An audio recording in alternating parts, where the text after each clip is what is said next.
એક જણાએ તો મારો કચરો કરી નાખ્યો. ઘણા વૈષ્ણવ વખાણ કરે તો ન આવડતું હોય તો ન બોલાય તો સારું, પણ ઘણા તો વખાણ એવા કરે તો આપણને એમ થાય કે આ વખાણ કરે છે કે આપણને કંઈક ઝાપટ મારે છે કે શું કરે. એ વખાણમાં બોલેલો. શિબિર અમારા જુનાગઢમાં શિબિર હતી, એક ભાઈ બહાર ઊભા ઊભા એક ભાઈને અમારી સાથે એક વૈષ્ણવ આવે એને કીધું એ કે બાવાની શિબિર હોય એટલે હાસ્ય કલાકારની જરૂર ન પડે. મેં કીધું ડાયરો થોડો હતો.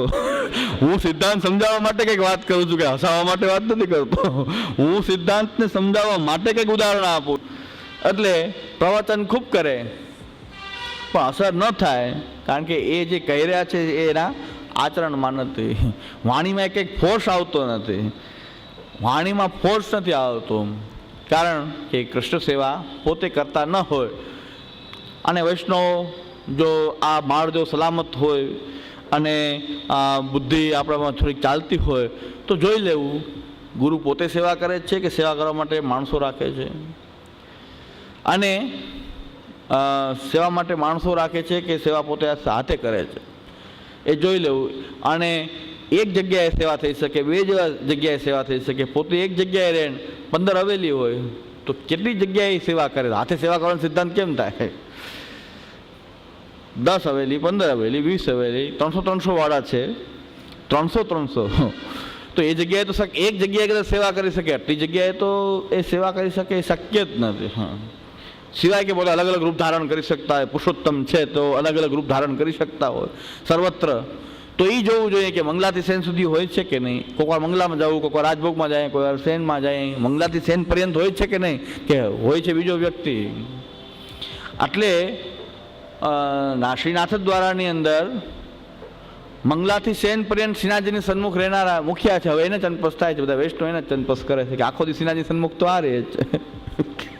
મુખિયાજી બહાર નીકળે વૈષ્ણવ પડાપડી કરે અને મુખિયાને ચંપસ કરે. મુખિયાજીને ચંપસ સાથે મેં જોયા, અપ્રસમાં આપી દે છે. એ મેં જોયું કે અપ્રસમાં આપી દે, ચંપસ આપી દે. મને કીધું કે આપ તો અપ્રસમાં નથી પધાર્યા ને. મેં કીધું અમે અપ્રસમાં નથી પધાર્યા, ખાલી દર્શન કરશું. એક ભાઈ આવ્યા, મુખ્ય ચંપસ કર્યા, મુખ્ય અપ્રસમાં પાછો અંદર તો મેં કીધું આ તો આપણે ચંપસ કરવામાં કંઈ વાંધો નહોતો, કારણ કે આને બહારના આડીને જો આ અંદર જઈ શકતો હોય તો મારે તો મેં તો વિવેક ખોટો રાખ્યો. મેં કીધું તો મારે અંદર જઈને ચંપસ કરવામાં શું વાંધો. તો આવા પ્રકારની રીતભાત કે આખો દિવસ ઠાકોરજીનું સન્મુખ રહે તો એ એમ કે આ હશે. ઠાકોરજીનું સન્મુખ આખો સન્મુખ આ રહે છે એટલે બધા વૈષ્ણવ અત્યારે એવું લાગે છે કે એના ચરણ સ્પર્શ બહુ કરે છે. નાથ દ્વારા એના ચરણ સ્પર્શ થાય. બહાર નીકળે સેવામાંથી એટલે તૂટી પડે વૈષ્ણવ ચરણ સ્પર્શ માટે. ચરણ સ્પર્શની ઘેલછા તો આપણી એવી જ છે કે ચરણ સ્પર્શની ઘેલછા આપણી એવી છે, સિદ્ધાંતનું આચરણ કરવું કે ન કરવું. મુખિયા તો મુખિયા ચણપસ કરી લેવા કે બાલક ન મળે તો મુખિયો હાથમાં હોય તો એને. અને વૈષ્ણવમાં પણ એવું છે કે બાલક કોઈ હાથમાં ન આવતો હોય તો કોઈ ભગવતી હોય તો ભગવતી વૈષ્ણવ ચણપસ કરવા. પણ ચણસ્પર્શ કરીને શું કરવું? શું મહાપ્રભુજીના ગ્રંથોનું અધ્યયન કરો, જીવનમાં એનું આચરણ કરો. એ ચરણસ્પર્શ સાચો. એ તો કરવું નથી. એ ચરણસ્પર્શ કરવું નથી. આ પગને અડવાથી શું ફાયદો થતો હતો? તો એ શ્રી ગુસાઈજીની કૃષ્ણ ભટ્ટની વાર્તામાં બહુ સરસ પ્રસંગ છે કે કૃષ્ણ ભટ્ટ શ્રીનાથજીની સેવામાં આવવાની આજ્ઞા હતી કૃષ્ણ ભટ્ટને, શ્રી ગુસાઈજીના સેવક. પણ શ્રીનાથજીના ચરણસ્પર્શ ન કરતા ક્યારેય. શ્રીનાથજીએ કીધું, શ્રીનાથજીએ શ્રી ગુસાઈજીને આજ્ઞા કરી કે આપનો આ સેવક મારી સેવા કરે પણ ચરણસ્પર્શ કોઈ ન કરે, સેવા બધી કરે. તો બહુ સરસ કૃષ્ણ ભટ્ટનો જવાબ છે. શ્રીનાથજીએ શ્રી ગુસાઈજીને આજ્ઞા કરી. શ્રી ગુસાઈજીએ કૃષ્ણ ભટ્ટને પૂછ્યું કેમ ચરણસ્પર્શ કરતા નથી? આપે છે તોય નથી કરતા, શ્રીનાથજીને ચરણસ્પર્શ થાય તોય નહોતા કરતા. હા, તો કૃષ્ણ ભટ્ટને કીધું તમે ચરણસ્પર્શ કેમ નથી કરતા? શ્રીનાથજીના ચરણસ્પર્શ તમને કરવા મળે છે, તમે શા માટે નથી કરતા? તો કૃષ્ણ ભટ્ટે કીધું કે માખી પણ શ્રીનાથજીના ચરણ પર બેસતી હોય તો એને ચરણસ્પર્શ થાય. એને ચરણસ્પર્શ કર્યા કહેવાય. માખી ઉડીને શ્રીનાથજીના ચરણમાં બેસતી હોય. કેટલી માખીઓ શ્રીનાથજીને ચરણસ્પર્શ કરતી હોય.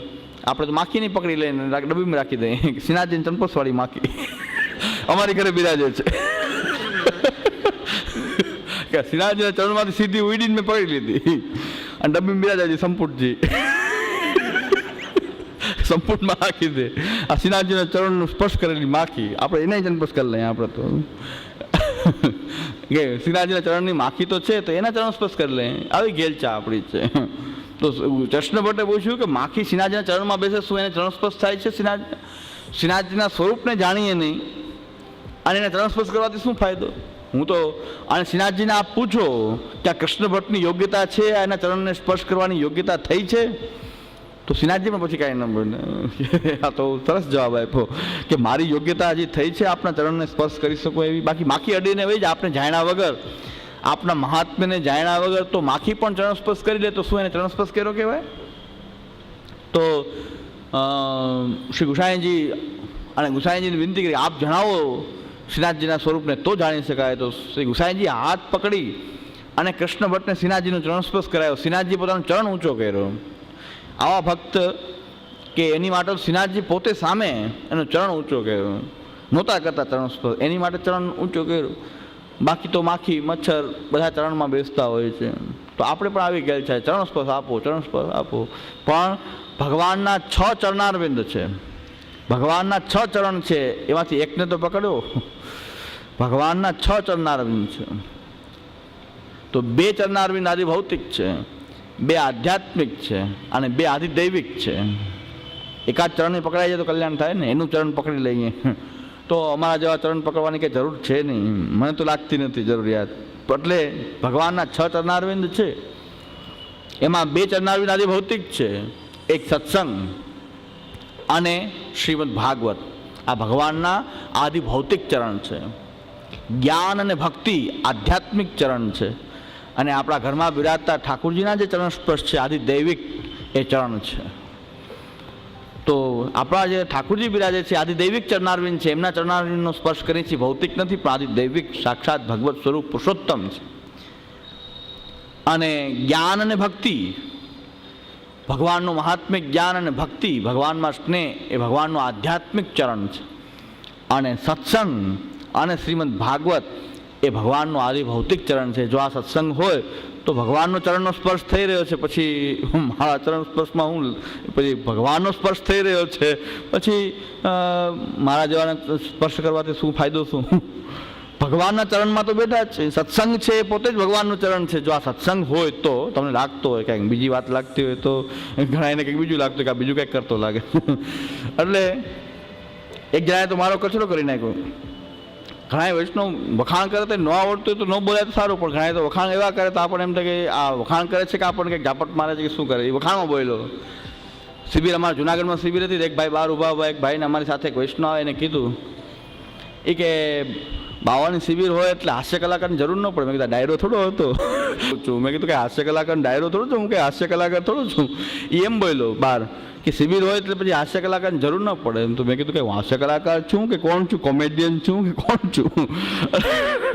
એટલે આપણે જે વાત કરીએ છીએ કે ગ્રંથને સિદ્ધાંત એ કંઈ યાદ નથી એને, કે કયો વિષયમાં બોલવામાં આવ્યું એ નથી ખબર.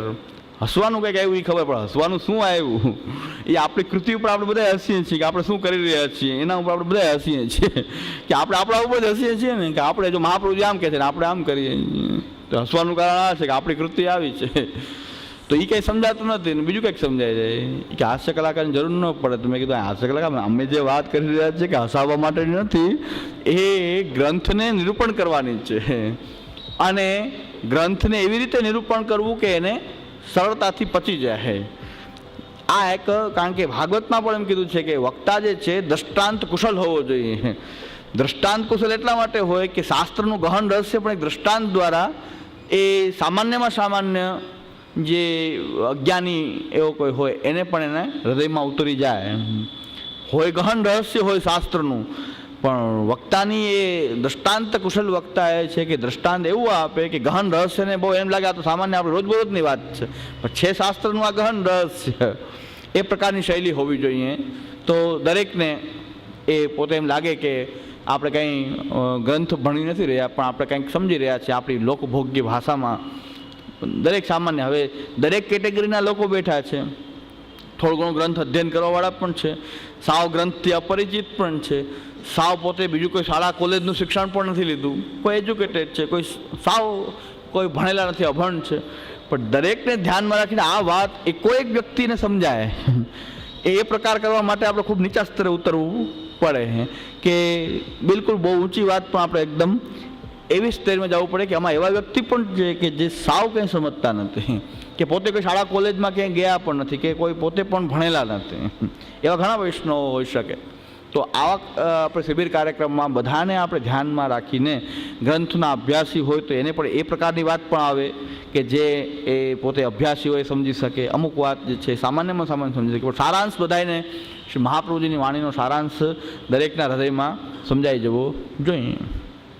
એટલે એક બહુ સરસ પ્રસંગ છે કે ભક્તિવર્ધની ગ્રંથ ચાલતો હતો. ગ્રંથ તો મહાપ્રભુજીનો ગ્રંથ જ છે, એની ટીકાઓ આ તે બધું. તો ભક્તિવર્ધની ગ્રંથ પૂજ્ય શ્યામુદાદાએ એક શિબિર ક્યાંક કરી મધ્યપ્રદેશમાં, તો એ સમજાયો. પછી ભક્તિવર્ધની ગ્રંથની શિબિર પૂરી થઈ ગઈ. પછી એક વૈષ્ણવ, સામાન્ય કોઈ ગામડાનો કોઈ વૈષ્ણવ, વરસાદ બહુ હતો એટલે પછી એમના મુકામે આવીને બેઠો રહ્યો, જાય નહીં ઘરે, કે મુકામ ઉપર જઈને બેઠો રહ્યો કે વરસાદ છે જવાય નહીં, બેઠો રહ્યો. રાતના પછી ત્યાં જ રહ્યો. સવારે ઉઠ્યો તો એ શ્યામુદાદા એમ કીધું કે પોતે ચા આરોગતા હતા, એમ કીધું ચા પીશો? તો એને જવાબ આપ્યો કે મારા ઠાકોરજી હજી મંગલભોગ નહીં આરોગ્યો, હું કેમ ચા પીઉં? તો શ્યામુદાએ કીધું ભક્તિવર્ધની તમે ભણી ગયા હોય અને શ્લોક આવડતો હોય કે ન આવડતો, આને ભક્તિવર્ધની ભણાવવાની જરૂર જ નથી, આની ભક્તિ વધેલી છે. આ વસ્તુ કહેવા માટે આપણે આટલું બધું કરવાનું હતું. પણ આ ગ્રંથના સ્વારસ્ય એ છે કે પોતાના ઠાકુરજીને હજી મંગલભોગ નહીં આવ્યો હોય તો હું કેમ ચા પીઉં? તો આવી ભક્તિ તો એનામાં વધેલી જ છે. તો ભક્તિવર્ધની તો તમે ભણી ગયા છો. હવે શ્લોક યાદ હોય કે ન હોય, શ્લોકનું એને ભાષાંતર ખબર હોય કે ન હોય, પણ આવો જવાબ એને આપ્યો કે તમે ભક્તિવર્ધની તો હવે ભણાવવાની હું શું ભણાવું તમને, કે તમારે તો આટલી ભક્તિ તો આપોઆપ ભગવત કૃપાથી વધેલી છે. આ એક સામાન્ય વાત કે સામાન્ય અભણ કોઈ એવો વૈષ્ણવ પણ એમાં એ રહસ્યને પામી ગયો હોય, કદાચ અમે આ બધું ભણીને પણ કદાચ ન પામી શકાય, એ જીવનમાં આચરણથી પામી શકેલા. આમાં કંઈ કોઈની પણ ઓલી મોનોપોલી નથી કે આમાં કોણ કેટલો આગળ વધી શકે. એટલે આ પ્રકાર છે કે કૃષ્ણ સેવા પરમ વૃક્ષ, કૃષ્ણ સેવાનો આગ્રહ ગુરુમાં હશે તો એ જ ગુરુ કૃષ્ણ સેવા શીખવાડી શકશે. તો આ વસ્તુ આપણે પહેલાં જોવાની છે. આપણે પણ ક્યારેય રેડીમેડ સેવા આપણને જોવા મળી જાય એવો આગ્રહ આપણે પણ ન રાખવો જોઈએ, કે રેડીમેડ હવેલીમાં તૈયાર બધી સેવા આપણે જઈને દર્શન કરી આવીએ. બધાને આવો આગ્રહ છે એ ન રાખવો જોઈએ. પોતે સેવા કરવી જોઈએ, ઘરમાં ઠાકોરજીને પધરાવીને સેવા કરવી જોઈએ. ગુરુએ પણ સેવા પોતાના ઠાકોરજીની પોતાના ઘરની અંદર કરવી જોઈએ, પોતાના ઘરમાં ઠાકોરજીને પધરાવીને કરવી જોઈએ. આ આપણો સિદ્ધાંત શું છે? કૃષ્ણ સેવામાં પરાયણ ગુરુ. દંભાદિ રહિત નરમ. બીજું દંભ બતાડવાનું કંઈક અલગ, આચરણ કરવાનું અલગ, એવો દંભ. બહાર દેખાવ જુદો, અંદર જુદો. એ પ્રકારનો દંભ તો કમસે કમ ગુરુમાં ન હોવો જોઈએ. કદાચ માનવ સ્વભાવ છે, પોતાની નબળાઈઓનો માણસ બધા છુપાવતા જ હોય, પણ કમસે કમ લૌકિક વ્યવહારમાં નહીં, પણ કમસે કમ ભક્તિના વ્યવહારની અંદર દંભ ન કરવો જોઈએ. સેવા બાબતનો, કથા બાબતનો કમસે કમ એટલી તો લાયકાત ગુરુમાં હોવું જોઈએ કે એણે કમસે કમ સેવાના વિષયમાં કે ભક્તિના વિષયમાં ક્યાંય પણ એ દંભ કરવો જોઈએ નહીં. જે હોય કેવું છે કે અમારે આમ કરીએ છીએ, આ રીતે ચાલે છે, અમે આ રીતે કરીએ છીએ. તો ઘણા વૈષ્ણવને એવું થાય કે અમે તો એકલા જો સેવા કરતા હોય તો ક્યાંક કોઈ પ્રસંગ એવા ઉપસ્થિત થાય તો રાજભોગ શયનભોગ એકસાથે પણ એ કરવા પડે. સવારે સવારે રાજભોગ શયનભોગનું બધું કરીને ક્યાંક આવા કામ આવી પડે, કારણ કે એટલો બધો દ્રઢ નથી, પણ એટલે ક્યારેક આવું કરવું પડે. તો ઘણા લોકો કે એમ ચાલે, એમ ચાલતું હોય કે ન ચાલતું હોય, અમારે તો ફરજિયાત છે, આમ કરવું જ પડે. ચાલતું હોય કે ન ચાલતું હોય, અમારે ચાલે છે ને પ્રભુ ચલાવે છે. એટલે તમારે કદાચ એવો આગ્રહ હોય તમને કે આવું ન જ ચાલે, તમારે આવું ન કરવું, મારે ચાલે તમારે ન કરવું. પણ મારે એમ ન કહેવું કે નહીં અમે તો એવું કરતા જ નથી, અમારે અહીંયા સેવાનો પ્રકાર આખો અલગ જ છે, અમે તો એ કોઈ દિવસ ઠાકોરજીને એવી રીતે ન કરી શકીએ, ઠાકોરજીનું સુખ પહેલાં પછી બીજી વાત. એવા દંભ ન કરવો જોઈએ. જે કરતા હોય અમારી પરિસ્થિતિ એવી છે, અમારે આવું કરવું પડે, તમને એવું લાગતું હોય કે આમ ન કરાય, તમારે ન કરવું. તો ચોખ્ખી વાત હોવી જોઈએ, નિખાલસતા હોવી જોઈએ, પારદર્શિતા હોવી જોઈએ.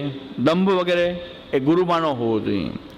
તો એ દંભ વગેરે ગુરુમાં એ ન હોય. દંભ આદિ, દંભ અહંકાર વગેરે એ દોષ ગુરુની અંદર કમસે કમ સેવા વિષયમાં, કથા વિષયમાં, કોઈ ગ્રંથની બાબત એવી છે, અગાધ સાગર છે, કોઈ ગમે ત્યાંથી પ્રશ્ન કરે, મને ન આવડતું હોય તો મારે એમ ન કહેવું છે કે તમારી યોગ્યતા નથી, આનો જવાબ તમે સાંભળી શકો નહીં, તમે શાસ્ત્ર જ્ઞાન અધ્યયન કર્યું છે, તમારી સાથે મૂર્ખાઓ સાથે શું વાત કરવી, આમ વાત ઉડાડી શકાય નહીં, મને નથી આવડતું એમ બોલો ને. એ ન બોલી શકાય કે મને અત્યારે ખબર નથી, હું યોગ્ય રીતે જોઈ ગ્રંથ વગેરેમાં પછી આનો ઉત્તર આપીશ. તો એ સીધી સાદી વાત છે, નિખાલસ વાત છે. તો આ પ્રકારની વાત છે. કદાચ ન આવડતું હોય તો દંભ ન કરવો જોઈએ કે મને નથી આવડતું, આ તો અગાધ સાગર છે, એટલે આવડે તો જવાબ દેવો, ન આવડે તો કેવું ભાઈ જોઈ. ગુરુ જે છે એ ભાગવત તત્વજ્ઞ હોવો જોઈએ. તો ગુરુને ભાગવત વિષય એટલે એનું તત્વજ્ઞાન, એટલે કે પુષ્ટિ માર્ગી સિદ્ધાંત જે મહાપ્રભુજીએ પ્રકટ કર્યો છે, કમસે કમ શ્રી મહાપ્રભુજીના ગ્રંથોનું મૂળ સિદ્ધાંતોનું જ્ઞાન એને હોવું જોઈએ. આ ત્રણ લાયકાતનું પહેલાં વીક્ષણ કરવું. હરિરાયજી પણ એમ જ આજ્ઞા કરે, એટલા ભાવનાવાળા આચાર્ય શ્રી હરિરાયજી પણ એમ કહે છે કે જે મહાપ્રભુજી આજ્ઞા કરી ગુરુના લક્ષણોની જોવાની, એ પ્રમાણે તમારે પણ એ જોવા, ગુરુમાં એ લક્ષણોનું વીક્ષણ કરવું. તો કૃષ્ણ સેવા પરમ વેક્ષિત અંભાદિ રહિત નરમ શ્રી ભાગવત તત્વજ્ઞમ ભજે જિજ્ઞાસુરાદરાન.